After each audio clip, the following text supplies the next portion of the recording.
मंदिर का पुजारी।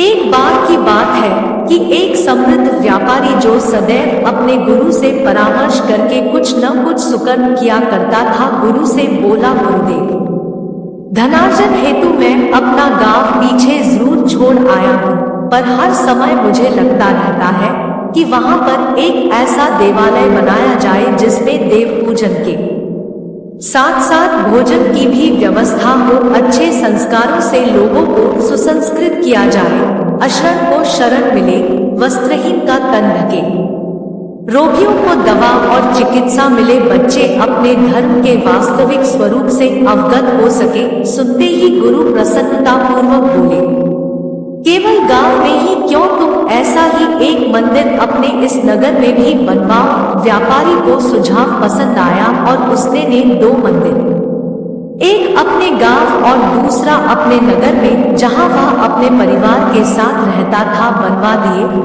दोनों देवालय शीघ्र ही लोगों की श्रद्धा के केंद्र बन गए। लेकिन कुछ दिन ही बीते थे कि व्यापारी ने देखा कि नगर के लोग गांव के मंदिर में आने लगे हैं, जबकि वहां पहुंचने का रास्ता काफी कठिन है। उसकी समझ में नहीं आ रहा था कि ऐसा क्यों हो रहा है। कुछ भारी मन से वह गुरु जी के पास गया और सारा वृत्तांत कह सुनाया।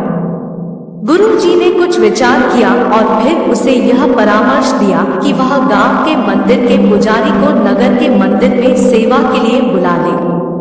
उसने ऐसा ही किया, नगर के पुजारी को गांव और गांव के पुजारी को नगर में सेवा पर नियुक्त कर दिया। कुछ ही दिन बीते थे कि वह यह देखकर स्तब्ध रह गया कि अब गांव के लोग नगर के मंदिर की ओर रुख करने लगे हैं। अब तो उसे हैरानी के साथ साथ परेशानी भी अनुभव होने लगी। बिना एक क्षण की देरी के वह गुरुजी के पास जाकर हाथ जोड़कर कहने लगा, आपकी आज्ञानुसार मैंने दोनों पुजारियों का स्थानांतरण किया, लेकिन समस्या तो पहले से भी गंभीर हो चली है कि अब तो मेरे गांव के परिचित और परिजन कष्ट सहकर और किराया भाड़ा खर्च करके नगर के देवालय में आने लगे हैं। मुझसे यह नहीं देखा जाता। व्यापारी की बात सुनते ही गुरुजी सारी बात समझ गए और बोले, हैरानी और परेशानी छोड़ो।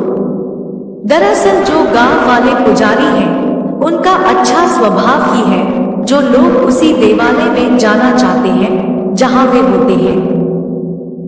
उनका लोगों से निस्वार्थ प्रेम, उनके दुख से दुखी होना, उनके सुख में प्रसन्न होना, उनसे मित्रता का व्यवहार करना ही लोगों को उनकी ओर आकर्षित करता है और लोग स्वतः ही उनकी ओर खिंचे चले आते हैं। तब सारी बात व्यापारी की समझ में आ चुकी थी। ऐसी ही और वीडियो देखने के लिए हमारे इस चैनल ज्ञान की गंगा को सब्सक्राइब करें। धन्यवाद। हर हर महादेव।